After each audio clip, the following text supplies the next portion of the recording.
नमस्कार साथियों, बहुत बहुत स्वागत है आप सभी का वैशाली एचडी एकेडमी में। दोस्तों, अभी तक हमने paper first part A cover किया हुआ था। आज पेपर फर्स्ट का पार्ट बी यूनिट फर्स्ट विश्व का भूगोल कवर करेंगे। और यदि दोस्तों अभी तक आपने पेपर फर्स्ट का पार्ट ए ना देखा हो तो प्लेलिस्ट में जाकर आप देख सकते हैं। चलिए स्टार्ट करते हैं। 2014 में एक क्वेश्चन पूछा गया था कि यूएनडीपी के द्वारा दिए गए मानव विकास सूचकांक के कौन कौन से घटक थे। तो देखिए, जब यूएनडीपी की बात आ रही है तो 3 घटक इसमें शामिल किए गए हैं, जीवन स्तर, स्वास्थ्य और शिक्षा। इन तीनों को जो है वो शामिल किया गया है। नेक्स्ट, बताएं कि जो कुछ नियंत्रक है ये किस आर्थिक क्रिया के लिए मशहूर है। ये देखिए, कोई ना कोई स्थान जो है वो जरूर पूछा जाता है। जैसे किरकुक पूछ लिया गया था, जैसे कि अंगोला पूछ लिया गया था। तो उस प्रकार से दोस्तों जो कुछ नेत्रक है ये एक कोयला उत्पादक क्षेत्र है जो कि रूस में आता है। जो कि कहां पर आता है? रूस में आता है। और रूस में ही कोल फील्ड्स में से एक है जिसे क्रोजू बासु के नाम से जाना जाता है। ये क्या है? एक प्रमुख कोयला भंडारण क्षेत्र है। नेक्स्ट, जो संयुक्त राज्य अमेरिका में डेट्राइट है ये किस उद्योग के लिए जाना जाता है। हम जानते हैं कि जो धार जिले में पीथमपुर स्थित है, पीथमपुर को भारत का डेट्राइट कहा जाता है। और डेट्राइट कहाँ पर है दोस्तों? ये एक शहर का नाम है जो कि संयुक्त राज्य अमेरिका में स्थित है। और मोटर गाड़ी उद्योग के लिए, ऑटोमोबाइल्स उद्योग के लिए जो है ये जाना जाता है। ग्रेट बैरियर प्रवाल भित्ति कहाँ पर स्थित है? 2015 का क्वेश्चन है। ये क्वेश्चन 2 से 3 बार जो है विभिन्न एग्जामों में पूछा गया है। ग्रेट बैरियर रीफ पूछ लिया था, कभी ग्रेट डिवाइडिंग रेंज पूछ लिया गया है। तो ये ध्यान से सुनेंगे। जो ग्रेट बैरियर प्रवाल भित्ति है ये ऑस्ट्रेलिया का जो पूर्वी तट है, ऑस्ट्रेलिया के पूर्वी तट में स्थित है। ये मूंगे की चट्टाने हैं। ये क्या है दोस्तों? तो मूंगे की चट्टान है, प्रशांत महासागर में स्थित है। मर्रे और डार्लिंग नदियां यहीं से क्या होती हैं? प्रवाहित होती हैं, यहीं से निकलती हैं। और लगभग 3300 किलोमीटर क्या है इस प्रवाल भित्ति की लंबाई है। तो आप याद रखेंगे 3300 इसकी क्या है? लंबाई है। नेक्स्ट हम बात करते हैं कि ग्रैंड कैनियन किस नदी पर स्थित है। ग्रैंड कैनियन दोस्तों जो बांध है ये कोलोराडो नदी पर स्थित है। 2015 का क्वेश्चन था। 2015 में ये पूछा गया था भू अभिनति क्या है। भू अभिनति क्या होता है? तो जो लंबे सकरे और उथले जलीय भाग को भू अभिनति के नाम से जाना जाता है। भू अभिनति क्या होता है कि जो लंबे सकरे और उथला, जब समुद्र में जब उठा हुआ भाग रहता है जिसमें तलछटी निक्षेप के साथ साथ तली में धंसाव हो जाता है तो उसे ही क्या कहा जाता है? तो उसे भू अभिनति के नाम से जाना जाता है। तो इसे कोहबन ने पर्वतों का पालना के नाम से भी संबोधित किया है। तो ये इसे भू अभिनति को पर्वतों का पालना कहा जाता है जब ये लंबा सकरा और उथला भाग होता है, तलछट में धंसाव हो जाता है, तली का धंसाव हो जाता है, तो उसके कारण निर्मित एक आकृति होती है। बताएं कि किरकुर किस आर्थिक क्षेत्र के लिए प्रसिद्ध है। किरकुर एक पेट्रोलियम उत्पादन क्षेत्र है जो कि इराक देश में स्थित है। याद रखेंगे, इराक का एक पेट्रोलियम उत्पादक क्षेत्र है। नेक्स्ट, सौरिक स्थिरांक को परिभाषित कीजिए। देखिए, क्वेश्चन से हमें ये पता चल जाता है कि कौन सा टॉपिक जो है वो रिपीट हो रहा है।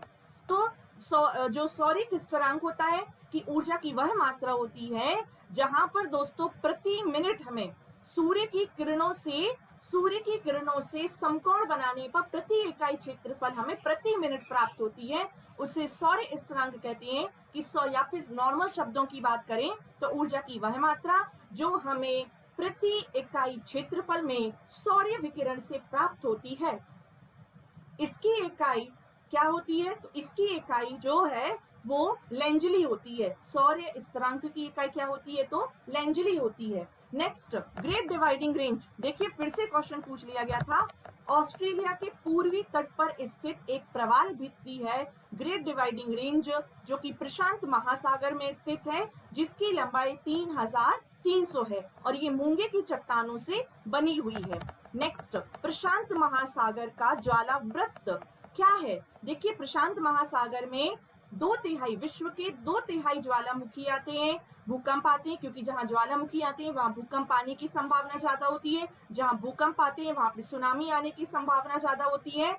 तो दोस्तों प्रशांत महासागर का जो ज्वालाव्रत है, जिसे रिंग ऑफ फायर के नाम से जाना जाता है, तो प्रशांत महासागर के चारों ओर एक ज्वालामुखी या भूकंपीय विनाशात्मक प्लेटों के सहारे एक श्रृंखला निर्मित हो गई है, जिसमें क्या है, ये प्लेट विवर्तनिक जो प्लेट है, तो जो विवर्तनिक प्लेट है उसके सहारे एक श्रृंखला निर्मित हो गई है, जो कि घोड़े के नाल के आकार के जैसी दिखाई देती है। और यही वह क्षेत्र है जहां पर भूकंप आने की संभावना प्रबल होती है, जिसे रिंग ऑफ फायर के नाम से जाना जाता है। ग्रीन हाउस प्रभाव उत्पन्न करने वाली गैसों के नाम लिखिए। देखिए सबसे ज्यादा जो है, यदि हम बात करें तो कार्बन डाइऑक्साइड, CFC, मीथेन, जलवाष्प, नाइट्रस ऑक्साइड और फ्लोरीनीकृत गैसें, जैसे कि हम बात करते हैं तो HF6 हो गया, SF6 हो गया, ये फ्लोरीनीकृत गैसें होती हैं। तो ये ग्रीन हाउस प्रभाव उत्पन्न करने वाली गैसें जो कि ग्लोबल वार्मिंग के लिए भी उत्तरदायी होती हैं। दीप्ति प्रसारण अनुपात क्या है? दीप्ति प्रसारण, देखिए जो सूर्य की किरणें हैं वो पृथ्वी पर आती हैं और उसके बाद में परावर्तित होकर पृथ्वी की सतह से टकराने के पश्चात परावर्तित होकर वापस चली जाती हैं। इसे ही क्या कहा जाता है? इसे ही दीप्त प्रसारण या एल्बिडो कहा जाता है। और पृथ्वी का एल्बिडो कितना है? लगभग 35 है। ये आप याद रखें। और सर्वाधिक एल्बिडो किसका है? तो ग्लेशियर का है। वर्षा का प्रतिलोमन क्या है? देखिए वर्षा का प्रतिलोमन ये होता है कि जब पर्वतीय भागों में वर्षा होती है तो जैसे जैसे ऊंचाई बढ़ती जाती है तो वर्षा की मात्रा घटती जाती है। इसे ही क्या कहा जाता है? वर्षा का प्रतिलोमन कहा जाता है। तो पर्वतीय वर्षा में अधिकतम वृष्टि के बाद, मतलब कि जैसे ही बहुत ज्यादा वर्षा हो जाती है तो ऊंचाई के साथ फिर क्या होने लगती है कि वर्षा की मात्रा कम होने लगती है। पहले तो जो है वो वर्षा हो गई पर्वतीय भागों में अधिकतम वर्षा हो गई और फिर उसके बाद में कि अधिकतम वृष्टि के बाद ऊंचाई के साथ वर्षा की मात्रा क्या होती जाती है? घटती जाती है। इसे वर्षा का प्रतिलोमन कहते हैं, मतलब वर्षा का घटना। जेट स्ट्रीम क्या है? देखिए सिलेबस में डायरेक्ट दिया हुआ है जेट स्ट्रीम। तो जेट स्ट्रीम क्या है? जो क्षोभ मंडल है हमारा, पृथ्वी का जो पहला मंडल है, क्षोभ मंडल, समताप मंडल, मध्य मंडल, आयन मंडल, बहिर्मंडल। तो जो क्षोभ मंडल है जहां पर जितनी भी मौसम संबंधी गतिविधियां होती हैं वो संचालित होती हैं। तो क्षोभ मंडल में क्षैतिज पवनों जिनकी जो गति होती है लगभग 150 से लेकर 200 किलोमीटर होती है, 200 किलोमीटर प्रति घंटे की रफ्तार से होती है। और ये क्या करती हैं? ये ऐसी पवनें होती हैं, ऐसी क्षैतिज पवनें होती हैं जो कि क्षोभ मंडल में प्रवाहित होती हैं, जिनकी गति लगभग 150 से लेकर 200 किलोमीटर प्रति घंटे की रफ्तार से होती है। और ये जो है ये किसके लिए उत्तरदायी होती हैं? तो दोस्तों ये सूखा हो गया, बाढ़ हो गया, इनके लिए उत्तरदायी होती हैं। पृथ्वी के तापमान में अंतर जो है इन्हीं के कारण होता है। गरजता चालीसा से आप क्या समझते हैं? इसकी स्थिति बताइए। तो जो दक्षिणी गोलार्ध है, तो दक्षिणी गोलार्ध में जो 40 डिग्री अक्षांश में चलने वाली तीव्र पवनों को गरजता चालीसा कहा जाता है। जैसे प्रचंड 50 डिग्री है ना, चीखता 60 डिग्री। तो दक्षिणी गोलार्ध में जो 40 डिग्री दक्षिणी अक्षांश में चलने वाली तीव्र पवनें होती हैं, जिन्हें पछुआ पवनें कहा जाता है। और इनकी जो दिशा होती है वो कैसी होती है? उत्तर पश्चिम से दक्षिण पूर्व की ओर होती है। तो उत्तर पश्चिम से इनकी जो दिशा होती है, उत्तर पश्चिम से दक्षिण पूर्व की ओर क्या होती है? इनकी दिशा होती है। नेक्स्ट है केंद्रीय व्यापारिक क्षेत्र को परिभाषित कीजिए।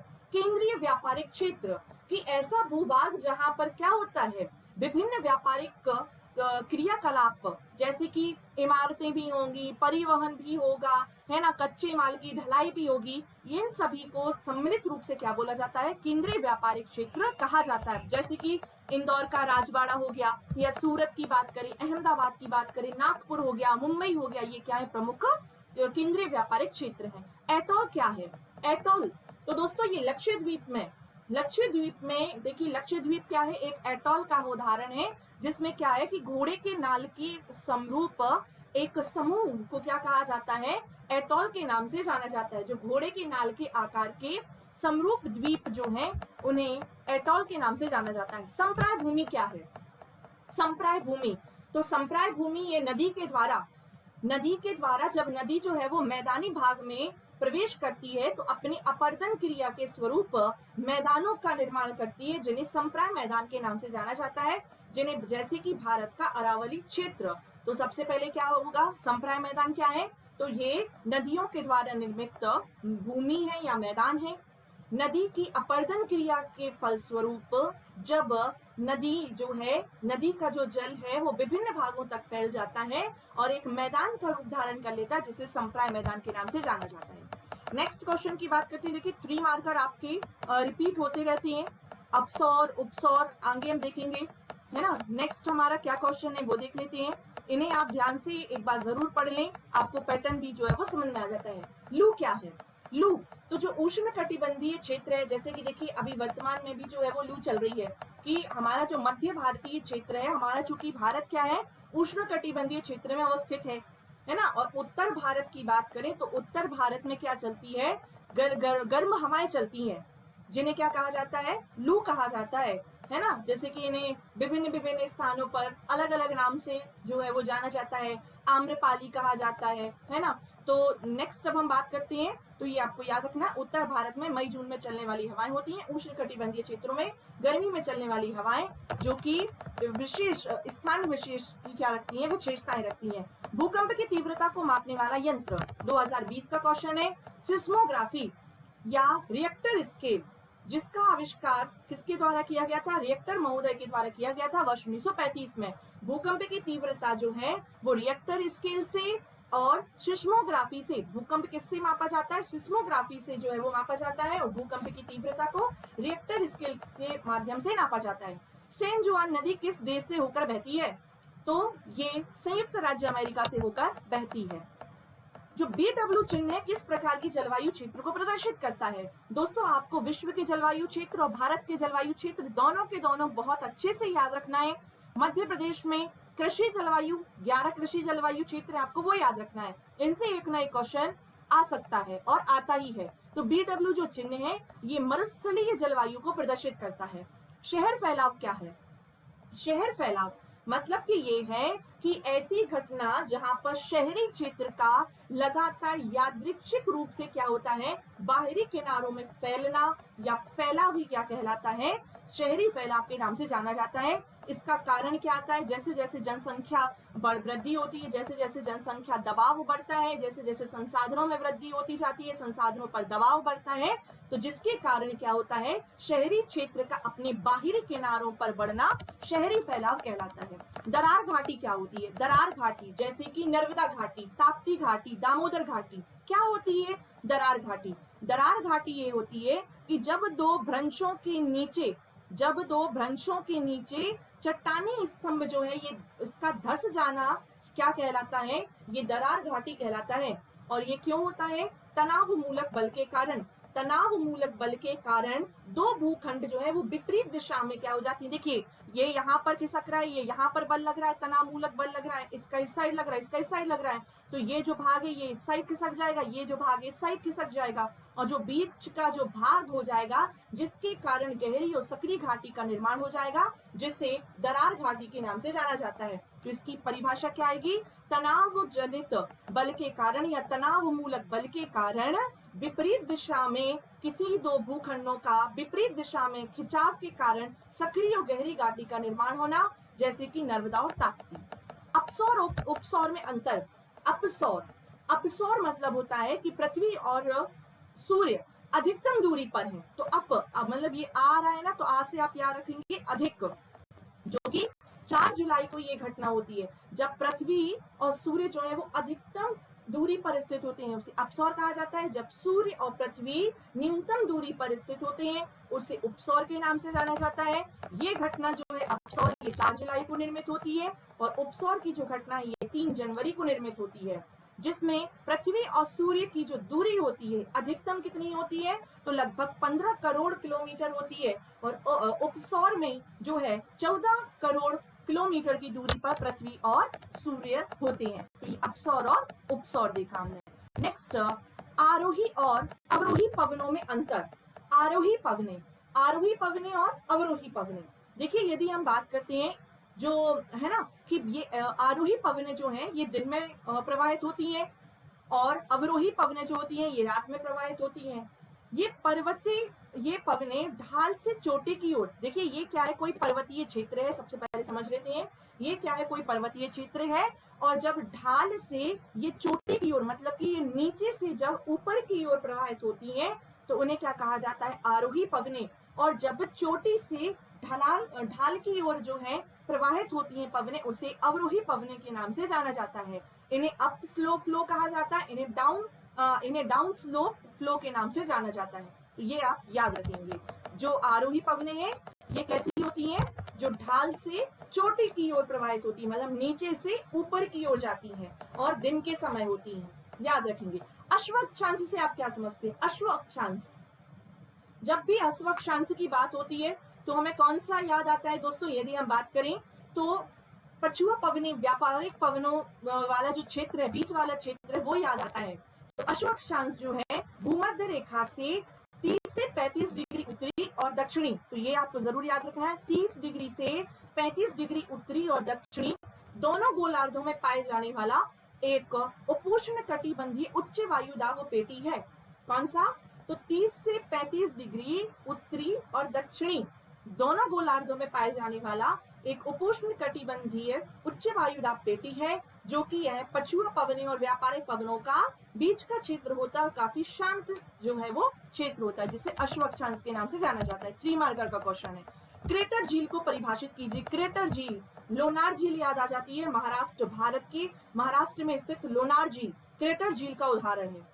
बोलिविया की टिटिकाका झील जो है वो क्रेटर झील का उदाहरण है। क्या होता है दोस्तों, जब भी ज्वालामुखी आता है, और जब सुसुप्त ज्वालामुखी कितने प्रकार के होते हैं, 3, प्रसुप्त, सुसुप्त, है ना, और एक होता है मृत ज्वालामुखी, ठीक, तो या शांत ज्वालामुखी। तो जब सुसुप्त ज्वालामुखी के उद्गार में जब वर्षा का जल भर जाता है तो वह क्रेटर झील कहलाती है।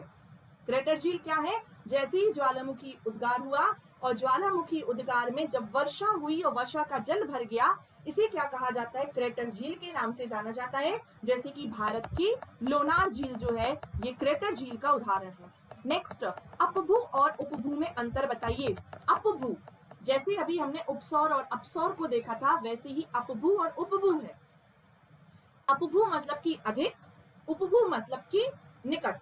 देखिए, जब वहां पे हमने देखा था पृथ्वी और सूर्य के बारे में, और अपभू में अब हम देखेंगे चंद्रमा और पृथ्वी के बारे में। किसके बारे में, चंद्रमा और पृथ्वी। जब चंद्रमा और पृथ्वी जो है वो अधिकतम दूरी पर स्थित होती है, जब चंद्रमा और जो पृथ्वी है अधिकतम दूरी पर स्थित होती हैं, उसे अपभू कहा जाता है। जब चंद्रमा और पृथ्वी न्यूनतम दूरी पर स्थित होते हैं, उसे उपभू के नाम से जाना जाता है। ये आप याद रखें। अब जब दूर होते हैं तो इनमें जो दोस्तों, यदि हम बात करें, ज्वार भाटा आते हैं। क्योंकि ज्वार भाटा कैसे आते हैं, ज्वार भाटा आने का कारण ही क्या होता है, तो चंद्रमा और पृथ्वी के बीच, चंद्रमा पृथ्वी और सूर्य के बीच में जो आकर्षण बल लगता है, या चंद्रमा और पृथ्वी के बीच में जो आकर्षण बल लगता है, उसी के कारण ज्वार भाटा आती हैं। तो जब दूर होती हैं तो ज्वार भाटा कम आती हैं, और उपभू की स्थिति में ज्वार भाटा जो है वो अधिक आते हैं, क्योंकि चंद्रमा और पृथ्वी के बीच जो आकर्षण होता है, वो आकर्षण बल जो है वो अधिक कार्य करता है। तो ये आप याद रखें। नेक्स्ट, एल नीनो और ला नीनो क्या है। एल नीनो क्या है, तो पेरू के पश्चिमी तट में उत्पन्न उष्ण या गर्म जलधाराएं होती हैं, जो कि भूमध्य सागर को पार करते हुए हिंद महासागर तक आती है, उन्हें एल नीनो कहा जाता है। एल नीनो क्या है, ये पेरू के तट के, जो पेरू का पश्चिमी तट है, यदि हम बात करें जो पेरू का देखिए, जो पेरू का दक्षिण अमेरिका की बात करें तो पेरू का जो दक्षिणी तट है, यहाँ पर उत्पन्न गर्म जलधाराएं जो भूमध्य सागर को पार करते हुए हिंद महासागर तक आती हैं।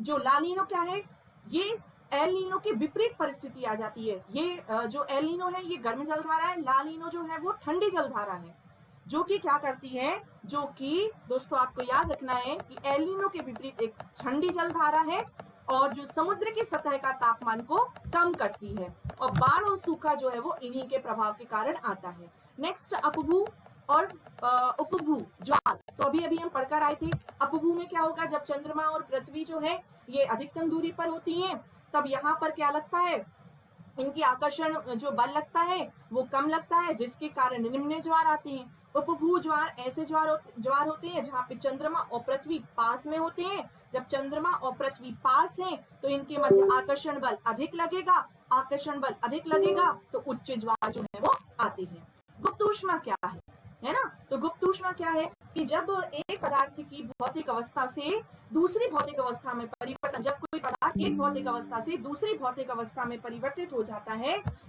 और उसी पर नियत ताप पर ऊष्मा प्रदान करता है, उसे क्या कहा जाता है? गुप्त ऊष्मा के नाम से जाना जाता है। नेक्स्ट जब हम बात करते हैं, इसे हम फिजिक्स में और अच्छे से पढ़ेंगे। जोसेफ ब्लेक के द्वारा इसका सबसे पहली बार प्रयोग जो है वो किया गया था। नेक्स्ट अब हम बात करते हैं प्लेट विवर्तनक सिद्धांत। प्लेट विवर्तनिक सिद्धांत के आधार पर हिमालय की उत्पत्ति।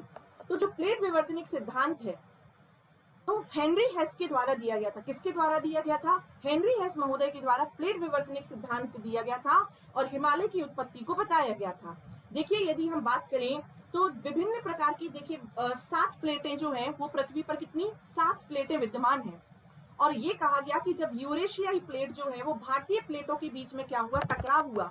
जब यूरेशियाई प्लेट और भारतीय प्लेटों के बीच में टकराव हुआ और इन्हीं टकराव के कारण क्या हुआ? हिमालय की उत्पत्ति हुई, हिमालय की रचना हुई, जो कि हिमालय आप जानते होंगे 3 श्रेणियों में विभिन्न विभिन्न कालों में क्या आता है? तो अस्तित्व में आता है ना? नेक्स्ट जो कास्ट स्थलाकृति हैं, इनके विकास के लिए अनुकूल परिस्थितियां कौन सी होती हैं? तो जो चूने की कास्ट स्थलाकृतियां कौन सी होती हैं? जो चूने के पत्थर की चट्टानों के द्वारा निर्मित स्थलाकृतियों को कास्ट स्थलाकृति के नाम से जाना जाता है। इनमें होना क्या क्या चाहिए? इनमें लाइमस्टोन होना चाहिए। यदि आपको नहीं भी पता है, बस इतना पता है कि चूने की स्थलाकृतियों को जो कास्ट स्थलाकृति कहा जाता है, तो आप अपने लिख सकते हैं कि पर्याप्त भूमिगत जल होना चाहिए, कंदराएं होना चाहिए, छिद्र अर्थात छिद्र या कंदराएं होना चाहिए। फिर उसके बाद यदि बात करें तो ऊपरी और निचली सतह है उसमें पर्याप्त मात्रा का अंतर होना चाहिए, घुलनशील चट्टानें होनी चाहिए, लाइमस्टोन होना चाहिए। ये आप अपने अनुसार लिख सकते हैं। नेक्स्ट यदि हम बात करते हैं तो हास्य दर और रुद्धोष्म दर जो है आया था क्वेश्चन, और ये बहुत IMP 2020 में आने वाला क्वेश्चन था। अपक्षय के 3 प्रकार कौन से हैं बताइए? देखिए ये यूनिट 10 में भी आता है अपक्षय। जो यूनिट 10 है हमारा भूगर्भ शास्त्र, थर्ड पेपर की बात कर रही हूं मैं, थर्ड पेपर का जो यूनिट 10 है उसका भी भाग है अपक्षय। तो देखिए अपक्षय क्या होता है? अपक्षय होता है एक स्थैतिक प्रक्रिया होती है। अपक्षय क्या होता है? एक स्थैतिक, देखिए अपक्षय, अपरदन है ना, ये बहुत ही इंपॉर्टेंट है। अपक्षय की बात कर रहे हैं तो अपक्षय क्या होता है कि स्थैतिक, मतलब कि ये मान लीजिए फॉर एग्जांपल ये एक क्या है? एक चट्टान है और इस चट्टान की ही क्या होना? इस चट्टान के ही छोटे छोटे से जो कण हैं वो अपने स्थान पर, मतलब बह नहीं रहे, ये अपने ही स्थान पर जो है वो चट्टान जो है वो टूट कर गिर रही है ना? तो ये कितने प्रकार की होती हैं? 3 प्रकार की होती हैं। मतलब कि चट्टान का अपने ही स्थान पर विनियोजित होना, विखंडित होना ही क्या कहलाता है? अपक्षय कहलाता है। और अपरदन क्या होता है? जब ये कैसे अपरदन क्या होता है? गतिक प्रक्रिया होती है, जबकि अपक्षय क्या होती है? स्थैतिक प्रक्रिया, है ना? तो ये कितने प्रकार की होती है? 3 प्रकार की होती है। एक भौतिक होता है, एक रासायनिक होता है, एक जैविक होता है। 3 प्रकार के अपक्षय होते हैं। भौतिक अपक्षय में क्या होता है? जब चट्टान का टूटना, बर्फ का जमना या पिघलना, है ना, तो ये क्या कहलाता है? भौतिक अपक्षय कहलाता है। रासायनिक अपक्षय क्या होता है? जब किसी भी चट्टान, यदि मान लीजिए कोई चट्टान है, इसके रासायनिक गुण में परिवर्तन हो रहा है। रासायनिक गुण में परिवर्तन क्या होगा? यदि इसमें यदि हम बात करें जल नियोजन हो जाए, ऑक्सीकरण हो जाए, कार्बोनीकरण हो जाए, है ना, तो ये क्या हो जाए? तो इन्हें क्या कहा जाएगा? रासायनिक अपक्षय। जैविक अपक्षय क्या कहलाएगा? जैविक अपक्षय नाम से ही स्पष्ट है कि जिसमें जैविक सूक्ष्म जीव होंगे या जैविक कारक होंगे। तो जैविक कारकों के द्वारा जब यांत्रिक और रासायनिक अपक्षय होता है तो उसे जैविक अपक्षय कहा जाता है। जैसे कि वनस्पतिक कारकों के द्वारा चट्टान का टूटना। तो अपक्षय कितने प्रकार का होता है? 3 प्रकार का होता है। भौतिक अपक्षय जिसमें चट्टान जो है वो टूटेगी, जिसमें चट्टान जो है वो विनियोजित होगी, विखंडित होगी। रासायनिक जिसमें रासायनिक क्रियाओं के या रासायनिक गुणों में परिवर्तन होगा, जल नियोजन होगा, जल गतिक क्रियाएं होगी, ऑक्सीकरण होगा, उसे रासायनिक अपक्षय। और जब यांत्रिक और रासायनिक गुण के कारण जो किसी भी जैविक कारकों में परिवर्तन होता है उसे जैविक अपक्षय कहा जाता है। नेक्स्ट उष्णकटिबंधीय सवाना जलवायु। उष्ण कटिबंधीय सवाना जलवायु के बारे में क्वेश्चन जो है वो 2020 में ही आया था।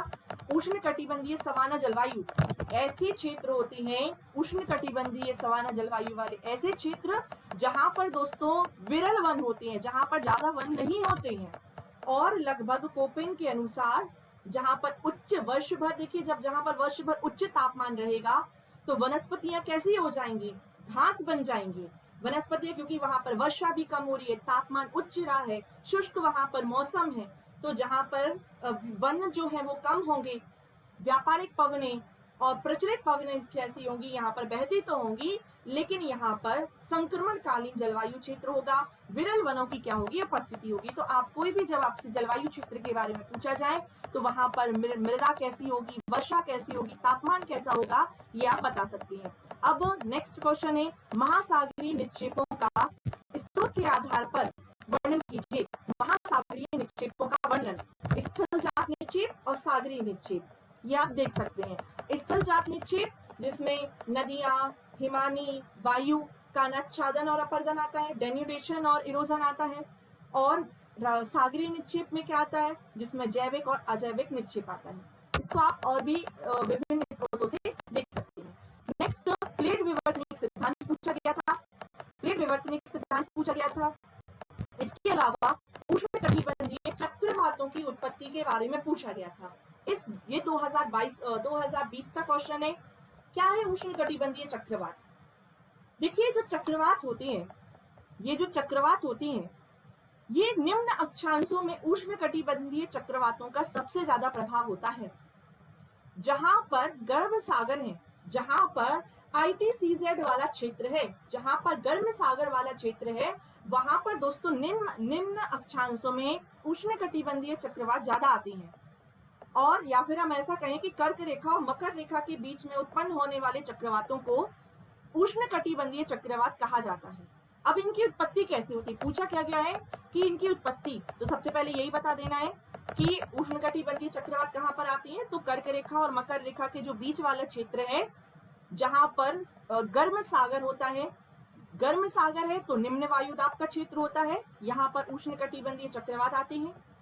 और सबसे बड़ी बात यह है कि दो विभिन्न या विपरीत स्वभाव वाली यहाँ पर हवाएं मिलती हैं और ये ऊपर उठती हैं, जिसके कारण चक्रवात आती हैं। अब बात करते हैं यहाँ पर उत्पत्ति। तो सबसे पहले उत्पत्ति कैसे की, क्योंकि तो विपरीत हवाएं वाली जो विपरीत हवाएं हैं, ये क्या होती है, एक ही स्थान पर मिलती हैं और ऊपर की ओर उठने का प्रयास करती हैं। सबसे पहले इनका विकास देख लेते हैं, इनका विकास कैसे होता है। तो देखिए होता ये है क्रमिक विकास। विकास कैसे होता है कि प्रारंभिक अवस्था में गर्म तथा ठंडी वायु राशियां एक दूसरे के समानांतर चलती है। जैसे कि आप इसमें देख सकते हैं, चित्र में देख सकते हैं कि क्या हो रहा है यहाँ पे, कि जो ठंडी और पहला जो डायग्राम है कि ठंडी और गर्म वायु राशियां जो है वो एक दूसरे के क्या चल रही है, समानांतर चल रही हैं। समानांतर चलने के बाद में दूसरी अवस्था ये होती है कि ये जो दोनों राशियां हैं, गर्म हवा चाहती है कि मैं ठंडे में आके मिल जाऊं और ठंडी चाहती है कि मैं गर्म में आके मिल जाऊं, तो ये एक दूसरे की ओर क्या हो जाती है, ये एक दूसरे की ओर प्रविष्ट होने का प्रयास करती हैं। और इस प्रकार से तीसरी अवस्था में उष्ण चक्रवात का, उष्ण कटिबंधीय चक्रवात का विकास हो जाता है, क्योंकि इसके बीच में जो है, चक्रवातों के बीच में निम्न वायुदाब का क्षेत्र रहता है और जो चक्रवात रहता है उसके चारों ओर उच्च वायुदाब का क्षेत्र रहता है उष्ण कटिबंधीय चक्रवात में।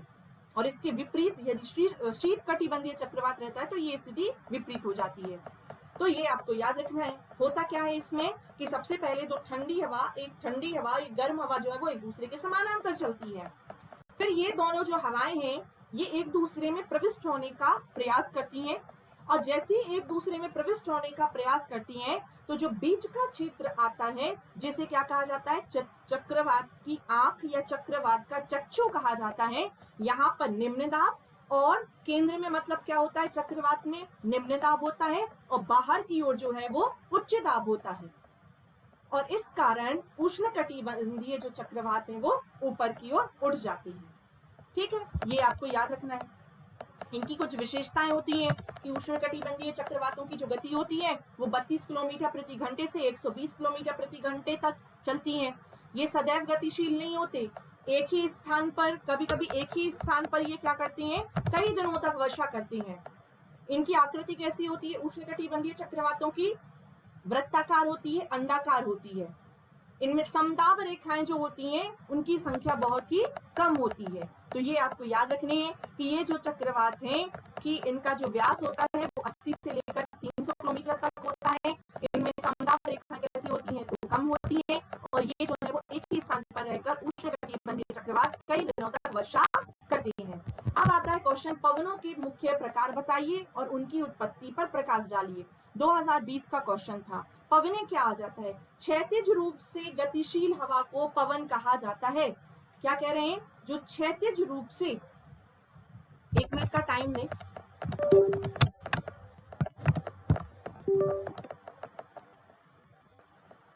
ठीक है, तो जो क्षैतिज रूप से यदि हम बात करें तो क्षैतिज रूप से गतिशील हवा को पवन कहा जाता है। और 3 प्रकार की क्या होती हैं, पवनें होती हैं। एक स्थानीय पवनें होती हैं या प्रचलित पवनें होती हैं, मौसमी पवनें होती हैं और स्थानीय पवनें होती हैं। प्रचलित पवनें ऐसी पवनें जैसे कि व्यापारिक हो गया, पछुआ पवनें हो गया। मौसमी जैसे कि मानसूनी हो गया, स्थल समीर हो गया, समुद्र समीर हो गया। फिर स्थानीय पवनें जो कि जैसे कि यदि हम बात करें स्विट्जरलैंड में अलग चलती हैं, रॉकीज पर्वतमाला पर चिनूक चलती हैं। फॉन हो गया जो स्विट्जरलैंड में चलती हैं, लू हो गया जो उत्तर भारत में चलती हैं। तो ये क्या है, कुछ प्रचलित पवनें जिनमें अलग अलग पवनें आती हैं। व्यापारिक पवनें है ना, व्यापारिक पवनें, पछुआ पवनें, ध्रुवीय पवनें। फिर मौसमी पवनों के अंतर्गत भी स्थल समीर, समुद्र समीर, पर्वतीय समीर या घाटी समीर जो है वो आती है। नेक्स्ट, अब इसमें कौन सा क्वेश्चन पूछा गया था दोस्तों? इसमें एक क्वेश्चन पूछा गया था जो लास्ट क्वेश्चन है कि भारत को कितने जलवायु क्षेत्रों में बांटा गया है। तो भारत की यदि देखिए किसके आधार पर, कोपेन के आधार पर, कोपेन और जो थर्मोइलेक्ट्रेट है इनके अनुसार भारत को कितनी, वैसे तो भारत को 15 जलवायु क्षेत्रों में बांटा गया है, लेकिन कोपेन के अनुसार यदि हम बात करें तो 5 क्षेत्रों में कोपेन ने बांटा है। ए, बी, सी, डी और ई। ये क्या है, संकेतक हैं। ये क्या है, संकेतक हैं। और वैसे भारत को जो है वो 15 जलवायु क्षेत्रों में बांटा गया है। तो ये आपको याद रखना है। जो एक एक बार यदि आपको ये जो मैटर चाहिए है दोस्तों, तो आप इसके लिए दृष्टि पब्लिकेशन, इसके लिए आप निर्माण पब्लिकेशन, आकार पब्लिकेशन, सब में जो है वो आपको विश्व के जलवायु क्षेत्र और भारत के जलवायु क्षेत्र जो है वो आपको मिल जाएंगे। इसके अलावा कल पढ़ते हैं हम विश्व का भूगोल यूनिट 2 के बारे में, कौन कौन से प्रीवियस ईयर के क्वेश्चन पूछे गए हैं। इसी के साथ मिलते हैं दोस्तों नेक्स्ट लेक्चर में। धन्यवाद।